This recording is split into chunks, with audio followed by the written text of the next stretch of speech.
All right, what's happening, crew? We're back with another Ride Series how-to, and I'm excited about this one for a couple reasons. We're at a new zone, a hot new zone here in the Oz Trails. It's so hot, it's so new, I don't even know what it's called. I've been referring to it as G6, but Mama Bear's telling me it's not called G6. So I don't know what the name is. It's got some sort of medieval theme going on, and we're on a trail called Dragon Scales. Now, what's gonna be so cool about this trail is the fact that at the top, you're gonna roll in out of a castle. Now, I'm sure you're asking, why would they build a castle? I don't know. I wish I had an answer for you. Probably because castle's pretty cool. So imagine you're up in the castle, you're feeling like a knight from the round table, and you come dropping into Dragon Scales. And so you're visioning, I'm riding down the back of a dragon. Well, you're gonna get to this spot right here. And this is where those dragon scales get a little gnarly. This is called a rock garden.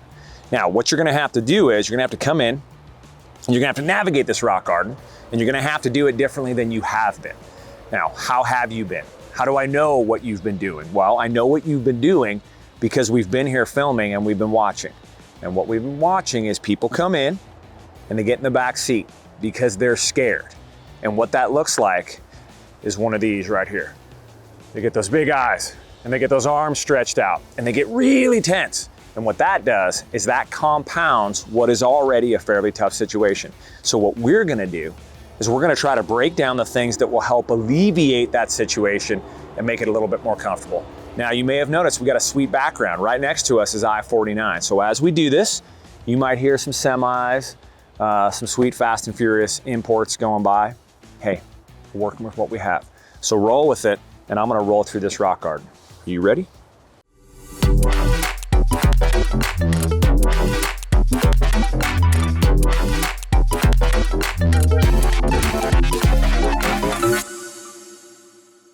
All right, let's break down a couple particulars. First is, what bike am I riding? Today, I'm on a YT Izzo.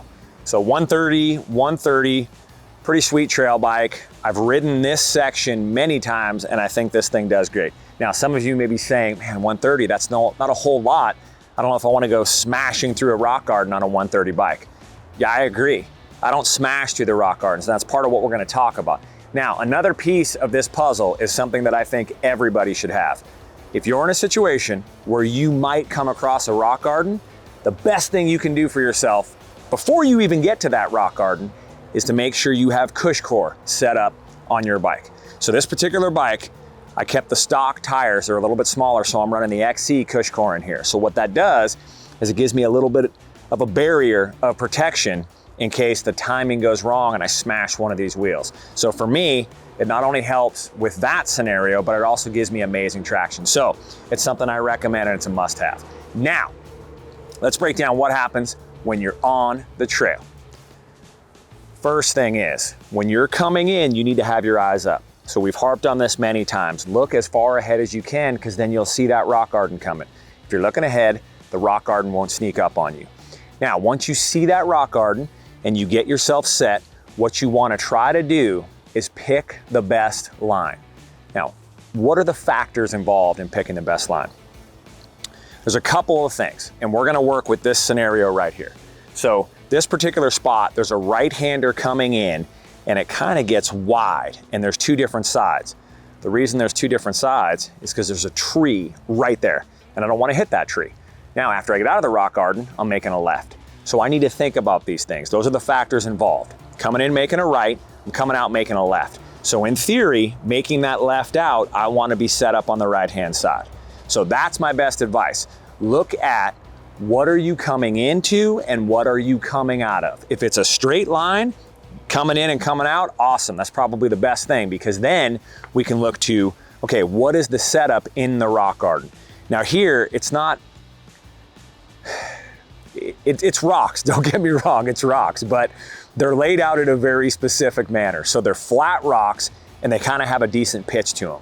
So in this setting, what I'm gonna think about doing is trying to pick a line that will allow me to get light and kind of bounce through them. Now, when I say that term, get light, what does that mean? Well, I'm not asking you to light up like a Christmas tree. What I'm trying to get you to do is come in and be as light as you can on the bike, meaning don't smash through this. And as we've been here, I've watched multiple people come through.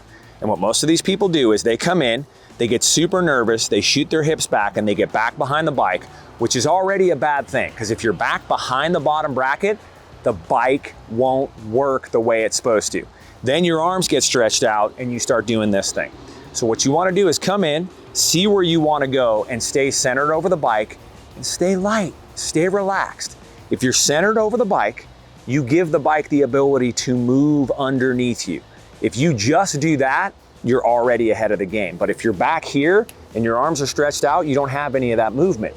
If you get right here, you have that movement with the bike.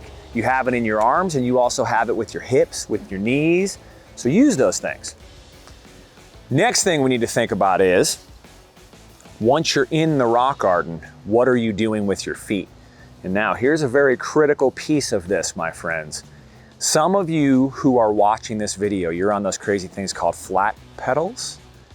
Yeah, that makes this a little bit more challenging. When you're blasting through a rock garden on flat pedals, you have to do everything to keep your feet attached to the pedals. Now me, I got my HTT1, so I'm not concerned about that. My feet aren't coming off. And the beauty of that is, when I drop down and try to open up and float or get light on this, when I move my feet up, they come right with me.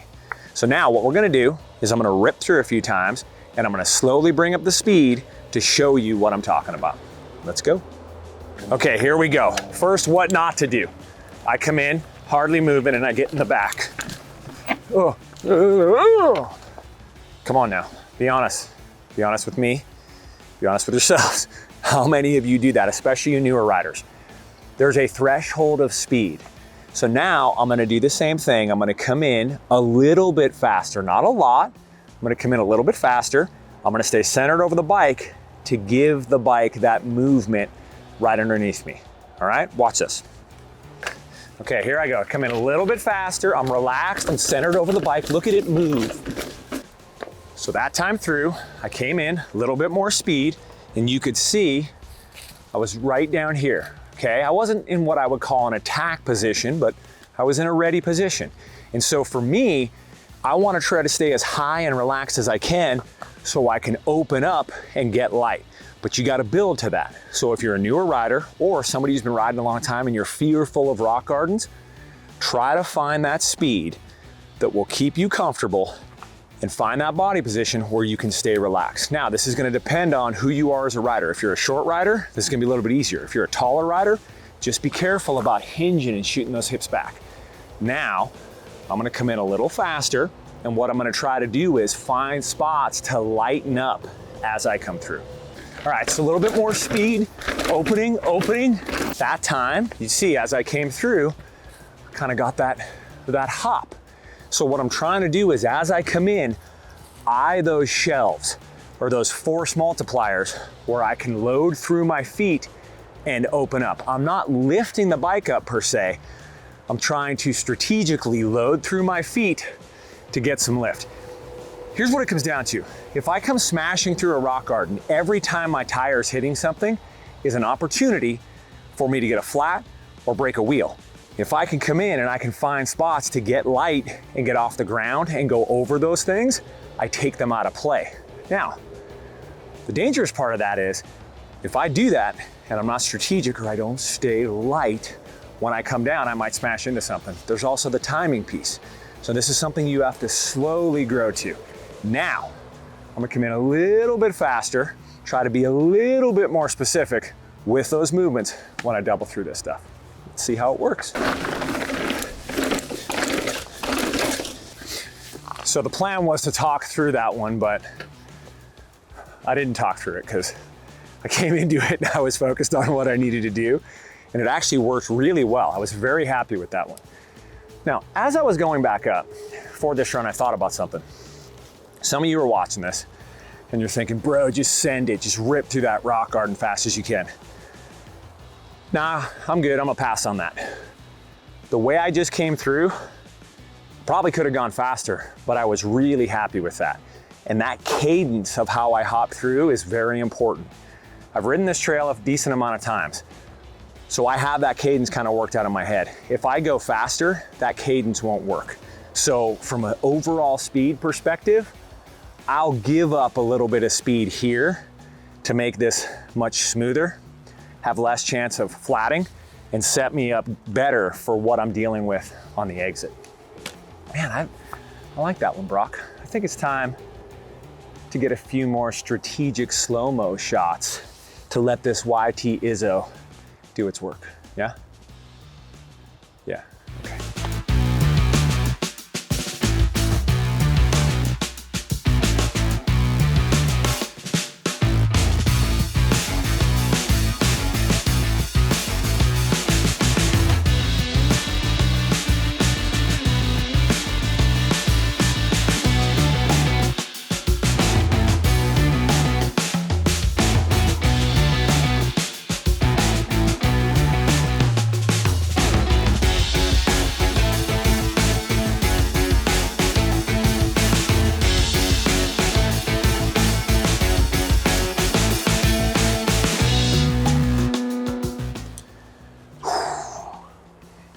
Oh yeah, I love this section. This whole trail is rad, but this particular section is really cool because there's multiple rock gardens here. And this isn't the most exciting rock garden in my opinion. Like there's one up there that you could double through. There's a couple there that are higher speed. This one I think has the most nuance because there's nothing just jumping out at you to say, hey, right here, hit me or take this line. So that's part of what I appreciate about just rock gardens in general. Now, take everything I've said. Don't worry about the Jake brake on that semi there in the background.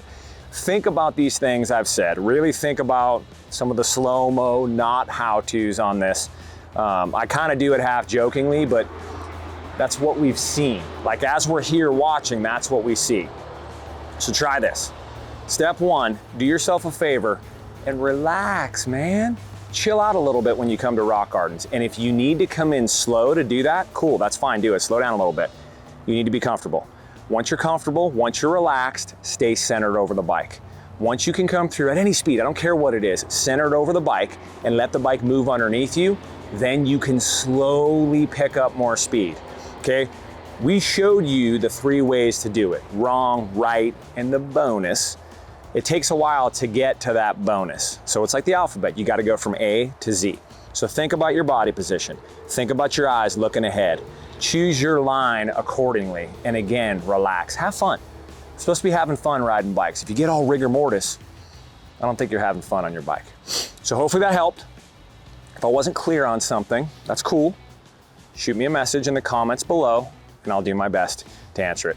If you're looking to hone, not necessarily this skill, but a lot of what has to do with this skill and all the other basics, you can hit us up at a Ride Series MTB Skills Clinic. We're building out the 22 schedule. We're gonna start on the West Coast with Phoenix, San Diego, a couple Bentonvilles, and then who knows from there, so stay tuned. The Ride Series, MTB.com. You can also follow along behind the scenes at the Rich Drew and at the Ride Series on Instagram. If you wanna come out, do some private coaching or maybe a corporate event here in the mountain bike capital of the world, you can send a message to the boss, that's Mama Bear, info@therideseriesmtb.com.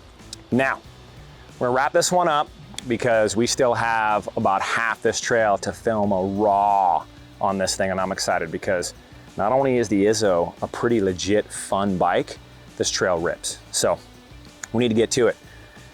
Have a great day, stay positive, peace out, dumpers.